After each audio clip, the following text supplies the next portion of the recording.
buscando en todo el país audiencias que me quieran escuchar para hablar de lo que para mí tiene que ser un nuevo México. Estoy buscando hacer un movimiento de conciencia en el que los mexicanos ubiquemos otras posibilidades diferentes a las que hemos tenido históricamente. Yo pienso que el sistema como tal en México está fallando, y no hablo solamente del sistema político, hablo del sistema político, sí, pero también del económico. Es un país muy rico que no está expresando su riqueza, y tenemos que ver con una sociedad que también está viviendo una crisis. La sociedad mexicana está harta, está cansada, y pienso que más que un camino de remordimiento, tenemos que encontrar un camino de reconciliación. Reconciliarnos quiere decir volvernos a tocar el corazón los mexicanos y darnos cuenta de que podemos luchar en contra de muchas cosas que a lo mejor nos hagan diferentes, pero tenemos algo en común, que es este país. Es nuestro único patrimonio. Una de las principales problemáticas pues es la corrupción. ¿Usted se considera honesto y libre de corrupción? Soy absolutamente honesto. Todo lo que ven en mí, aquí encima, todo me lo compré yo con mi lana. Nada es robado. Tengo un buen reloj, tengo un buen traje, tengo una buena casa, tengo un buen coche. Y fíjense, lo bonito que tengo es que no me avergüenza de nada. He trabajado mucho en mi vida, he tenido éxito y no le he robado un peso a este país, nunca.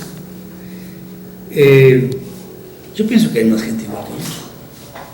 No sé si en la política, pero sí me doy cuenta de que hay muchas personas que a la hora de que les dan la prueba de fuego y va usted a presentar su 3 de 3 y presentan mentiras y le endosan propiedades a su esposa y a sus hijos y a sus nietos y a sus comadres y a sus compadres, y tratan de ocultar lo que son, y les da vergüenza lo que son. A mí no me da vergüenza absolutamente nada. Nada. ¿Ha habido grupos que no lo hayan querido escuchar? Sí, por ahí una universidad en Durango no me dejó entrar, era del Estado. Algunos medios de comunicación no han querido entrevistarme, por ejemplo. Lo respeto, no lo rechazo ni lo recrimino. Cada quien es libre de entrevistar a quien quiera, o de hablar con quien sea, o de no. Pero si es por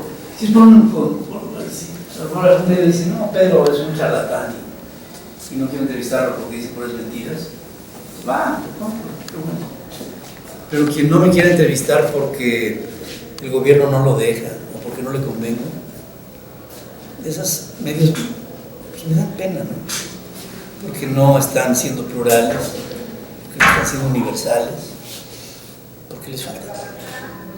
Entonces, sí, señor, ¿qué tan fácil es despertar este movimiento de conciencia? No es fácil. No, si el camino que escogí está muy difícil.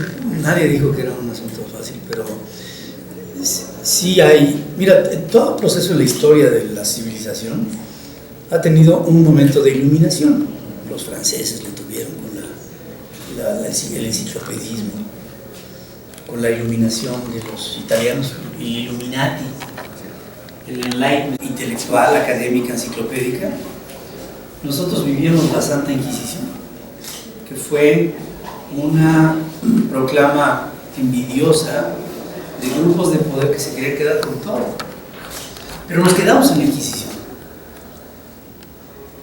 Y atentar en contra del sistema es atentar en contra de Dios.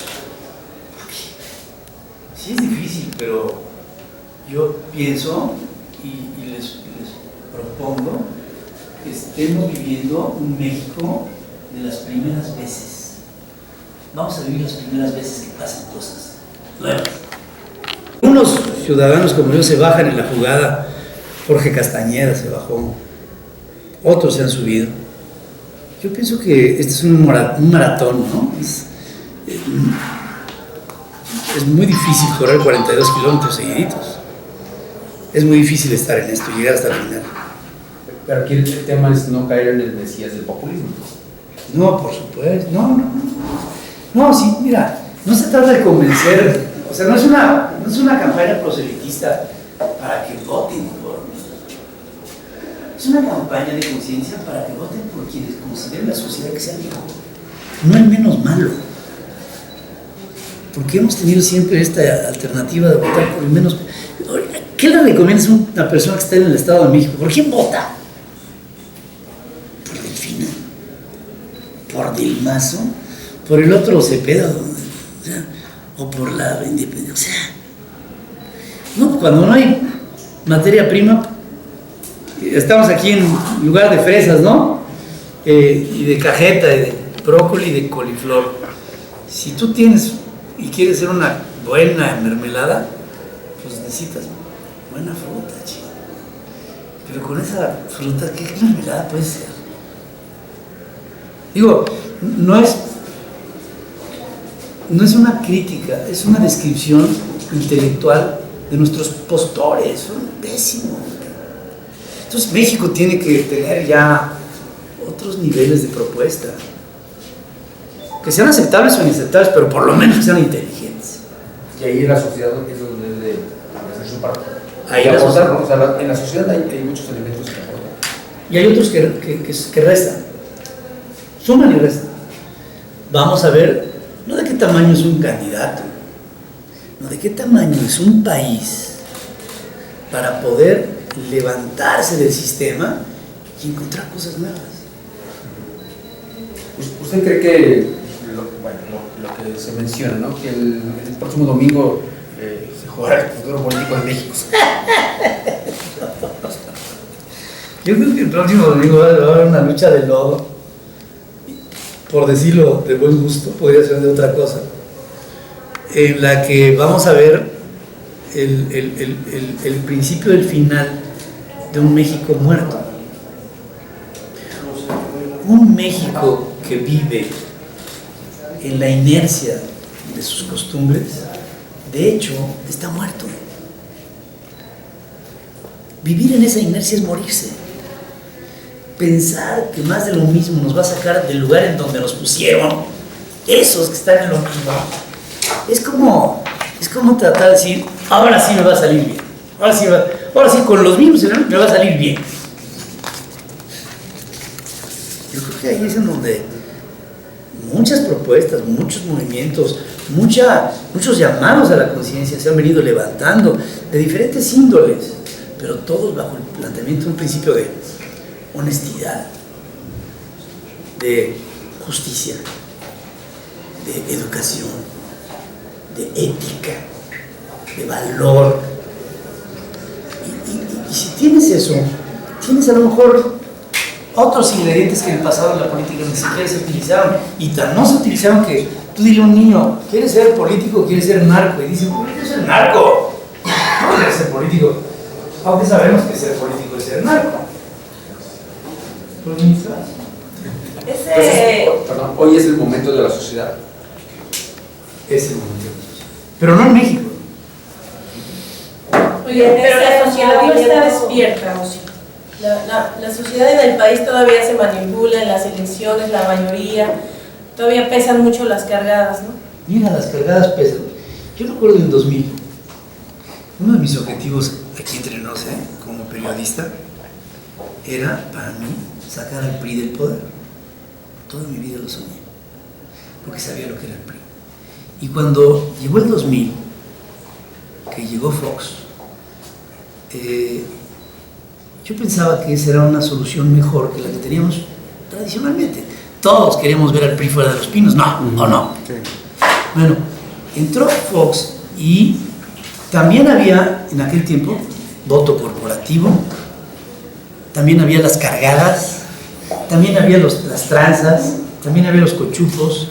En las elecciones en México las había. Y sabíamos que el PRI dominaba las grandes masas populares a través de la CNOP y la CTM y la CNC, y todo lo que quedara afuera también. Y entonces se manipulaba al país. Y le preguntaban a Fox, oye, si no ganas abajo, ¿Cómo vas a ganar? Pues con una conciencia de una clase media que despertó. ¿Qué pasó? Que esa clase media despertó, lo puso en el poder, quitó el corporativismo y eso duró 12 años. Y en 12 años ellos se dieron todo el tiempo para desilusionar. Y volvió el PRI. Y entonces ahora vuelve a hacer también la misma pregunta. Estos que dominan las grandes masas, ¿cómo le vas a llegar a las grandes masas? No, no le voy a llegar a las grandes masas. Voy a tratar de llegar a lo más posible dentro del país. Nunca me verán, se los juro por mis hijos, en una reunión con 20,000 acarreados, diciéndoles, ¿por qué México? Ni madres. Yo voy a tratar de convencer a un país de que ahora sí llegó el tiempo de ciudadanos inteligentes que quieran autogobernarse. ¿Qué opina de Miguel Márquez como el mejor gobernador del país y de Juan Carlos Romero Hicks como aspirante a la presidencia de la República? Miguel lo conocí como líder, hoy lo conozco como gobernante. No lo conozco a profundidad para poner las manos al fuego. Sé que es un hombre bien intencionado. No sé hasta dónde ya esté metido con la mafia del poder. Entiendo por lo que veo, es un hombre de arrastre popular, por eso llegó, si no, pues no hubiera llegado. Y el caso de Romero Hicks se plantea como un aspirante que creo que lo que viene es a tratar de romper este tabú con el que está marcando el PAN en este momento su apetito por el poder, ¿no? Que si Moreno Valle, un expriista, que si el joven Ricardo Anaya, un hombre de lo que sería el neopanismo, que si Margarita, una calderonista, pues a lo mejor Hicks viene a poner en orden a todos. Yo sé que Hicks es un hombre que ha hecho cosas buenas, se me hace una gente decente, y creo que si quiere aspirar a ser presidente, pues tiene todo el derecho a hacerlo. ¿Puede ganar el nacional populismo como ganó en Estados Unidos? Puede. Fíjate lo que pasó en Francia. Un ciudadano le ganó al populismo, en este caso de ultraderecha, de Marine Le Pen. En México el populismo está ahí, pero no solamente está el AMLO, el populismo es también de César Camacho Quirós y del PAN, del PRI, ¿cómo se llama? De Enrique Ochoa. Es una maravilla. O sea, es un atentado a la inteligencia. ¿No? Oye, y en ese tema se equivocó Jorge Castañeda en respaldar la candidatura de Ríos Peter, y se vale una comparación, una analogía entre Ríos Peter y Macron en Francia. ¿Pero por qué Ríos Peter y Macron? Pues es lo que respalda Jorge Castañeda a Ríos Peter, porque piensa que él puede emular lo mismo que sucedió en Francia con Macron. También yo. Lo que pasa es que Castañeda es amigo de Ríos Peter y no es amigo mío, ¿no? Pero eso depende. Mira, yo no confío en las encuestas, pero por ejemplo hay encuestas que se hacen por internet. Una de SDP. SDP quiere decir Sendero del Peje. Así que eso quiere decir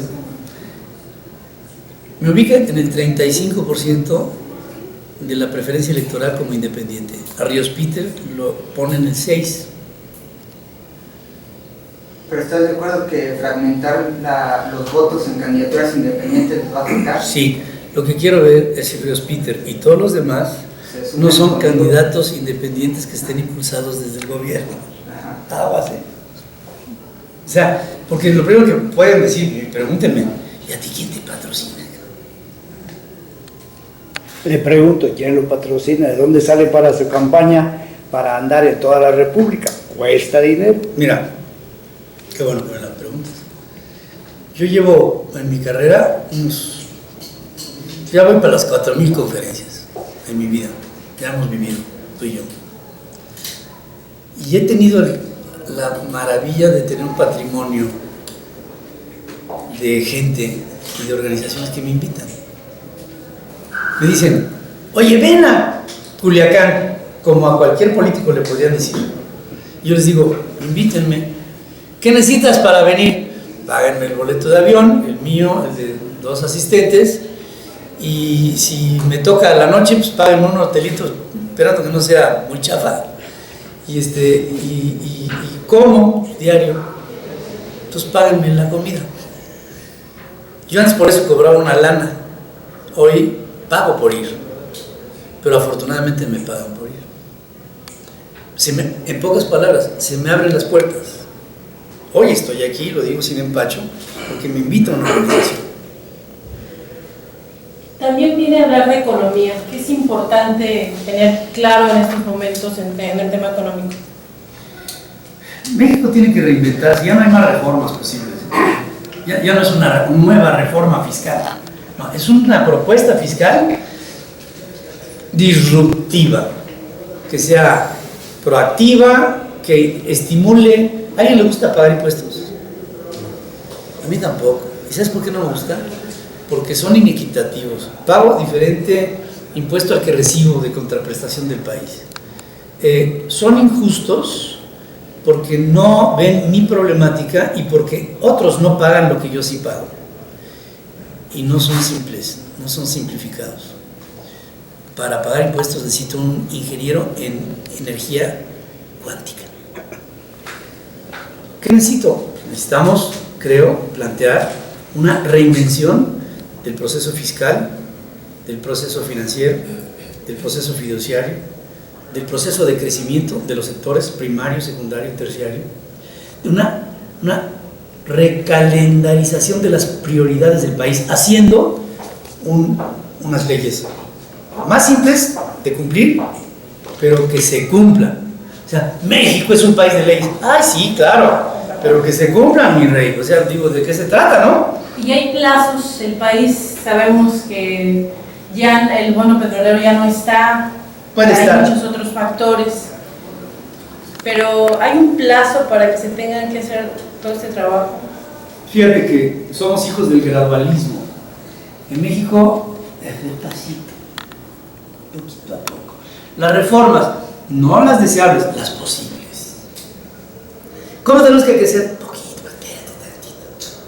Es como el viejito que decía, ¿y tú cuántas veces haces el amor? Me decía, ¿cómo? ¿6? No, una despacito. Nosotros tenemos que crecer rápido y podemos crecer rápido, pero necesitamos una operación ciudadana y gubernamental que se determine a crecer rápido. ¿Por qué está parado el sector campesino? Está lleno de vicios. La plaga más grande que hay en el sector campesino son los intermediarios y los líderes agrarios. ¿Por qué no los eliminamos? No, pues porque, espérate, políticamente no es correcto. Pues vamos a hacer cosas que no sean políticamente correctas, ¿no? ¿De dónde vienen las extorsiones en los teléfonos celulares? De los penales. Oye, no les podemos quitar los celulares a los presos. ¿No están presos? No, pero es que podría haber un problema, un sabotaje adentro de... pues ¿quién controla los penales? ¿No se puede hacer un cambio radical en este país? ¿Con qué se hace? ¿No? Con ganas. Ponlo ahora. ¿Periódico? Sí. Con ganas. Con huevos. O sea, esto se gobierna con huevos. Sí, señor. Hablando específicamente de los candidatos para el siguiente año, sin hablar de nombres de los que ya conocemos, ¿quién sería él o la persona, el candidato que pudiera o debería ganar la presidencia? ¿Cuáles serían sus atributos? O sea, el que no genere marchas, la que diga la verdad y que diga, yo no les voy a regalar, hay que trabajar, no hay dinero, pero esto es lo que vamos a hacer. ¿Cuáles son los atributos o en qué molde deberíamos de colocar a la persona que sería la que dirigiera el país a partir del próximo año? Tiene que ser un ser humano firme, con la convicción de sacar a México del lodo en el que está metido. Tiene que ser ejemplo de honestidad y de compromiso, pero no solamente ejemplo de honestidad para que él sea honesto, tiene que ser ejemplo de honestidad para que se imponga la honestidad de sus colaboradores y para que se sistematice en este país. Todo está sistematizado, ustedes están bajo sistemas que les permiten que no haya fallas, porque tienen un sistema, tienen una app. México podría tener aplicaciones para la mejor gobernanza que pudiera haber. ¿Por qué no se aplican? ¿Funcionaría un decálogo del éxito? Sí, pensando muy de cerca cuál sería ese decálogo. Yo diría capacidad, yo diría honestidad, yo diría probidad, yo diría planeación con continuidad, yo diría manejo escrupuloso de la ley y de la riqueza de este país, yo diría educación, yo diría respeto a la sociedad, por la sociedad, yo diría una transparencia y una rendición de cuentas. Y si todo eso no funciona, entonces yo me pronunciaría porque esa persona o ese grupo en el poder tuviera una revocación de mandato en donde le diera paso a quien sí tuviera esos compromisos adquiridos. Tenemos que llegar a gobiernos eficientes. Don Pedro, gracias. Como periodista, Por la situación que se está viviendo en el periodismo en el país, Muertos. la violencia, muertos, desaparecidos, censura. ¿Desaparecidos? ¿Hablas de los que ya no estamos en el micrófono? También. ¿O de los que han matado? No, de los dos. De los que no encuentran. Y yo hablo un gobierno que dice que es importantísima la libertad de expresión, pero la inhibe. Y cuando llegan recados de gobernación, la libertad de expresión desaparece. Y cuando hay medios en concesión, como muchos de los que ustedes, en donde ustedes trabajan, ¿saben ustedes por qué se habla concesión? Porque conceden a cambio de que quienes reciben la concesión concedan a quien se les concede. Yo me pronunciaría en contra de las concesiones, porque yo he vivido lo que es un intento, un amago de luchar en contra de la libre expresión. Y un país que no tiene libertad de expresión, libertad de tránsito, libertad de pensamiento, libertad de elección, es un país amenazado en el presente para no tener futuro. En cuanto a la violencia, el Estado, los estados, el gobierno federal, tienen que hacer los protocolos, hacer algo para respaldar. Dejar de ser el control de la delincuencia. Mira, es muy difícil este concepto, sobre todo comunicarlo a la sociedad. ¿Por qué no termina la delincuencia? Porque quien lucha en contra de ella es la delincuencia. México es uno de los países más peligrosos, ¿no?, para ejercer el periodismo, se dice. Después de Pakistán y de Siria y de Afganistán. No. Sí, pero ahorita de lo que está fuerte, Siria y México. Y allá están en guerra. Y te hablo de otros, Liberia, Nigeria, lugares en donde la actividad nuestra es verdaderamente un horror. En México es más peligroso por una razón, porque aparenta no serlo, cuando que lo es. Y cuando un presidente te dice, no, aquí vamos se reúne con la Cámara de la Industria de Radio y Televisión, dice, la libertad de expresión, y todo el mundo le aplaude. Vamos a dejar de simular, ¿no? Yo creo que, fíjense, es una buena reflexión. Este país va a avanzar cuando deje de simular. Mario Vargas Llosa en su juventud decía de México, es una dictadura perfecta, porque es una democracia bien disfrazada. Ante eso, pienso que ya llegó el tiempo de llamarle a las cosas por su nombre.